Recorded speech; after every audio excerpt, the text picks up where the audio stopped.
আপনাদের সকলকে story of special love story চ্যানেলে স্বাগত জানাই। আজ আরও একটা নতুন প্রেমের গল্প আপনাদের সামনে পরিবেশন করব। গল্পের নাম লাভ সাফার। তো চলুন আর দেরি না করে গল্পটা শুরু করা যাক। আমি মুম্বাইয়ের একটা মাল্টিন্যাশনাল কোম্পানিতে কাজ করি। গতবার কাজের অনেক চাপ থাকায় কলকাতার পুজোটা মিস করেছি, তাই এবার আর কোনোভাবেই চাই না সেটা আবার হোক। সে কারণেই আজ ছুটি নিয়ে অফিস থেকে একবারে সোজা কলকাতা রওনা দেব। বিকেলবেলায় আমি অফিস শেষে সোজা রেল স্টেশন পৌঁছাতেই দেখি ট্রেনটা ধীরে ধীরে চলতে শুরু করেছে। আমি ট্রেনে সবেমাত্র পা দিয়েছি, ঠিক এমন সময় দেখতে পাই একটা মেয়ে দৌড়ে আসছে সেই ট্রেনটাকে ধরার জন্য।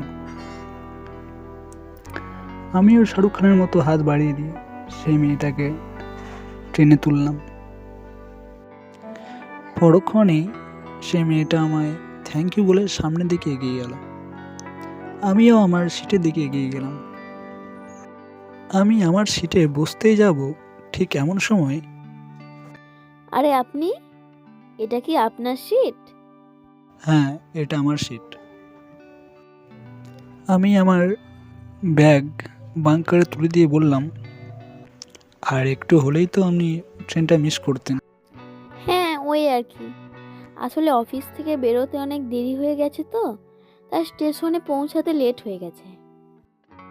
আচ্ছা, হাই, আমি হিয়া। আমি ব্যাঙ্গালোরে একটা গ্রাফিক ডিজাইনের কাজ করি। বিগত 6 মাস থেকে একদিনও ছুটি নিইনি, কারণ পুজোর সময় একটা বড় ছুটি নেব বলে। আর তাই ছুটি নিয়ে এখন বাড়ি যাচ্ছি। আপনি? আমি স্বপ্ন। আমি এখানে একটা মাল্টিন্যাশনাল কোম্পানিতে চাকরি করি। গতবার কলকাতার পুজোটা মিস করেছি, তাই এবার আগে থেকেই ছুটি নিয়ে বাড়ি ফিরছি। আরবার বাড়ি না ফেরায় মায়ের খুব রাগ হয়েছিল, আর কলকাতাও আসা হয়নি অনেক দিন। এইভাবে হিয়ার সাথে আমার কথাবার্তা কিছুক্ষণ চলতে থাকলো। 2 ঘন্টা পর একটা ওয়েটার এসে আমাদের জিজ্ঞেস করলো যে কিছু লাগবে কি না। স্যার কিছু লাগবে? আমার জন্য একটা চাউমিন, আর আপনার জন্য? আমার জন্য একটা বিরিয়ানি। ওকে, তো একটা চাউমিন আর একটা বিরিয়ানি, কুইক। কিছুক্ষণ পর ওইটার আমাদের খাবারগুলো দিয়ে যায়। আমরাও একটু গল্পগুজব করে খাওয়া দাওয়াটা সেরে নিই। ফাইনালি আজ ভোরে কলকাতায় ফিরছি। খুব এক্সাইটেড মনে হচ্ছে।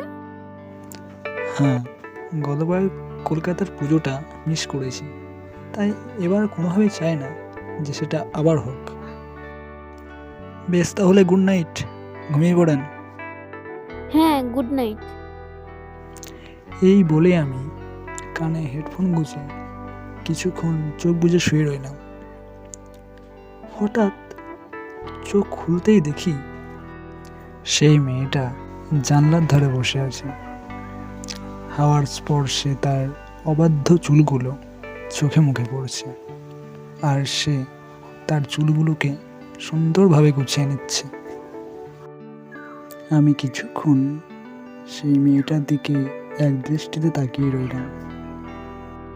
এমন সময় সে মেয়েটি আমায় বলল, এই যে মিস্টার স্বপ্ন কুমার, আপনি কি জেগে জেগে স্বপ্ন দেখছেন নাকি? না কিছু না। ওকে, গুড নাইট। Good night.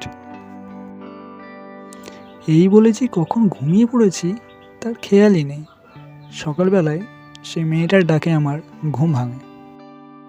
এই যে মিস্টার স্বপ্ন কুমার, আর স্বপ্ন দেখতে হবে না, উঠে পড়ুন, আমার স্টেশন এসে গেছে। ও, চলে এসেছি, চলুন নামা যাক। আচ্ছা, বাই তাহলে, চলি আমি। এই বলেই সেই মেয়েটা দূরে মানুষের ভিড়ে মিশে যায়। আর কেন জানি না আমার খুব খারাপ লাগে। যাই হোক, আমিও বাড়ির দিকে রওনা দিলাম। বাড়িতে পৌঁছে মা, বাবা, দাদু সবার সাথে দেখা সাক্ষাৎ করে নিজের রুমে গিয়ে ফ্রেশ হলাম। 2 ঘন্টা পর আমাদের ফ্রেন্ড গ্রুপে একটা মেসেজ আছে যে কাল সবার কি প্ল্যান। তো আমরা সবাই মিলে ঠিক করি যে কাল অষ্টমীর দিন আমরা সবাই মিলে প্রতিটি প্যান্ডেলে প্রতিমা দর্শন করতে যাব। সারাদিন এভাবে কেটে যাওয়ার পর রাত্রে খাওয়া দাওয়া শেষ করে আমি যখন নিজের রুমে আসি শুতে, তখন আবার সেই মেয়েটার কথা মনে পড়ে। সেই মেয়েটার কথা ভাবতে ভাবতে কখন যে ঘুমিয়ে পড়েছি তার খেয়ালই নেই। পরের দিন সকালে মামাই ডেকে দিয়ে বলল, তাড়াতাড়ি ওঠ, সবাই অঞ্জলি দিতে চলে যাচ্ছে। আমি তাড়াতাড়ি ঘুম থেকে উঠে স্নান টান সেরে নিয়ে সোজা মণ্ডপের দিকে চলে গেলাম। সেখানে গিয়ে মায়ের অঞ্জলি দিয়ে আবার বাড়ি ফিরে এলাম। বাড়ি ফিরে এসে আমি মাকে বললাম, মা, আমায় তাড়াতাড়ি খেতে দাও, আমি আবার প্রতিমা দর্শন করতে গিয়ে বেরোবো। এরপর মা আমায় খেতে দিল এবং আমি খাওয়া দাওয়া শেষ করে বন্ধুদের সাথে বেরিয়ে পড়লাম প্রতিমা দর্শন করতে।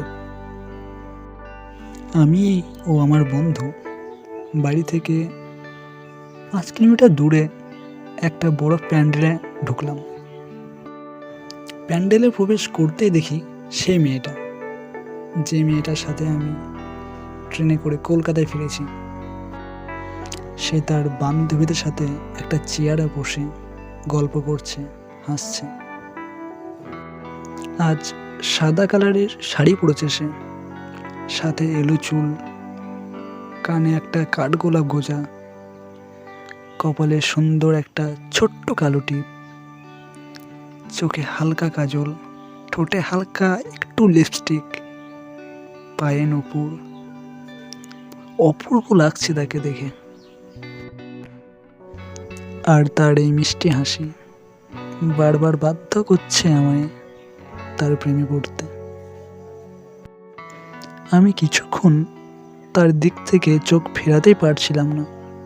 ঠিক এমন সময়, হাই মিস্টার স্বপ্ননীল, হাই। তা এইদিকে প্রতিমা দর্শন করতে এসছেন নাকি? ওই আর কি, বন্ধুদের সাথে প্ল্যান করে বেরিয়েছি প্রতিমা দর্শন করব বলে।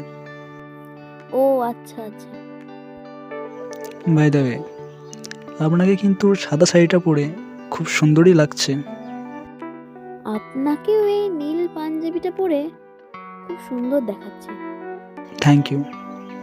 তা আজ আর কোথায় ঘুরতে যাওয়ার প্ল্যান আছে? না, আজ আর তেমন কিছু প্ল্যান নেই। এই কয়েকটা মণ্ডপে ঠাকুর দেখব, দেখি বাড়ি চলে যাব। আজ আমাদের এখানে প্রসাদ বিতরণ হবে, খেয়ে যাবেন কেমন? না, আমি বাড়ি থেকে খেয়ে এসেছি। আর এমনিতেই আমাদের ওখানেও মৎসবের আয়োজন চলছে। ও আচ্ছা আচ্ছা, ওকে তাহলে বাই, আমার ফ্রেন্ডসরা ওয়েট করছে আমার জন্য।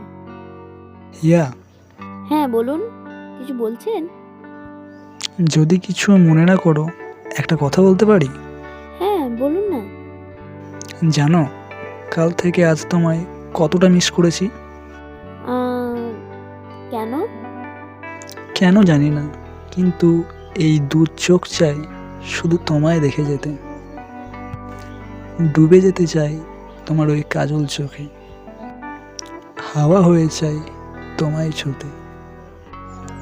কারণে অকারণে বারবার চাই শুধু তোমায় ভালোবাসতে।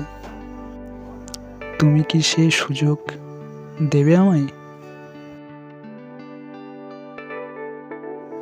আমি শেষমেশ হিয়াকে বলেই ফেললাম যে আমি তাকে ভালোবাসি। এখন যদি তার সম্মতি পাই, উড়ে যাব ওই নীলাকাশে, হারিয়ে যাব এক স্বপ্নের দেশে, যেখানে আমরা দুজন রইব একে অপরকে ভালোবেসে।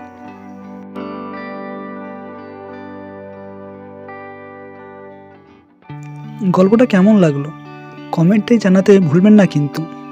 যদি ভালো লাগে থাকে তাহলে একটা লাইক, একটা সাবস্ক্রাইব দিয়ে আমাদের সঙ্গে থাকুন।